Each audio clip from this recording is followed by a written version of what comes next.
Hello everybody, welcome to Rajalakshmi's Concept Clear classes. Today we will discuss about plasmolysis.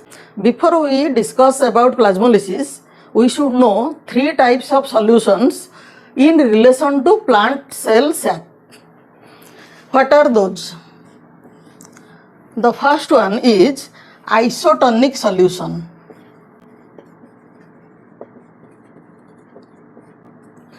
Iso means same. So, the solution in which the concentration is same or equal to the concentration of the cell sap is known as isotonic solution. If we place a cell inside isotonic solution, then there is no net diffusion. That means either there will be no diffusion because the water content of the cell sap and water content of this beaker is same. So there will be no diffusion or equal diffusion.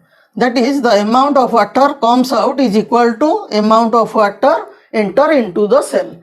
So there is no net diffusion. Here the cells have no turgor pressure. As water is not absorbed, there is no turgor pressure in the cell, and the cell is a normal flaccid cell. Flaccid or normal cell. The second type is hypotonic solution. Hypo means less. So when the concentration of the solution is less than the cell sap, it is known as hypotonic solution. If a cell is placed in hypotonic solution, then water will enter into the cell.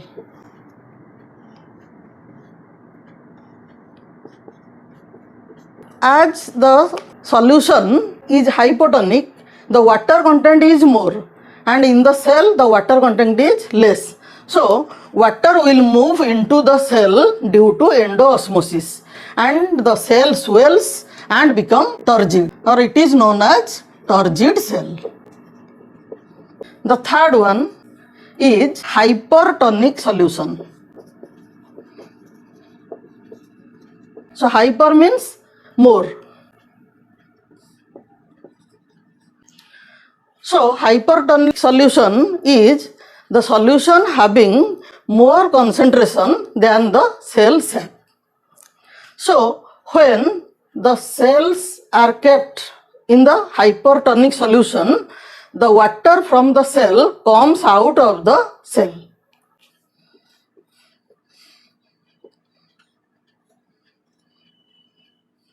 Here the water comes out of the cell because it is more concentrated. That means the water content is less in the solution than the cell sap. So water will come out of the cell, so that the protoplasm of the cell become shrinked or contracted. This is known as plasmolysis, and the cell is called plasmolyzed cell.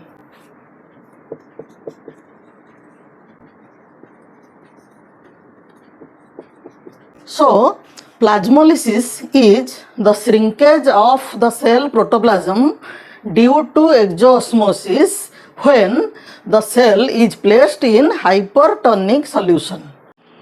The process of plasmolysis can be demonstrated in laboratory by taking the epidermis of a royal discolor leaf. In royal discolor leaf, the content of the cell or the protoplasm of the cell is purple in color due to presence of anthocyanin. When the epidermal peel of this leaf is kept under hypertonic solution, then the water comes out from the cell due to exosmosis. So the cell membrane will pull away from the cell wall.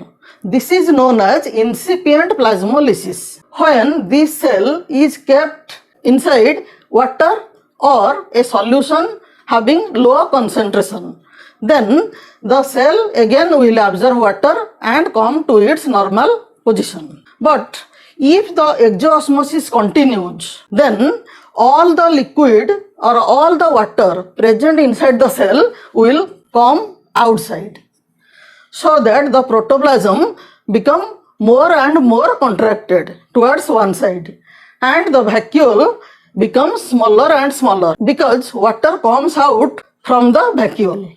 And if exosmosis still continues, then all the water of the cell will come out of the cell. Then the protoplasm becomes very much shrinked, and this is called complete plasmolysis or permanently plasmolysis. Permanent plasmolysis. And this cell having permanent plasmolysis cannot regain its normal position even we keep this cell in pure water. The effect of this exosmosis or plasmolysis is used commercially in making pickles, jams, jellies, etc. The bacteria cannot survive in highly salted pickles because the bacterial cells become plasmolysed and finally killed. Similarly, the high sugar concentration in jams and jellies also prevent the bacterial cells to survive. This is all about plasmolysis. If you have any doubt, then ask me in the comment section. If you like my video, then like, share and subscribe my channel. Thank you.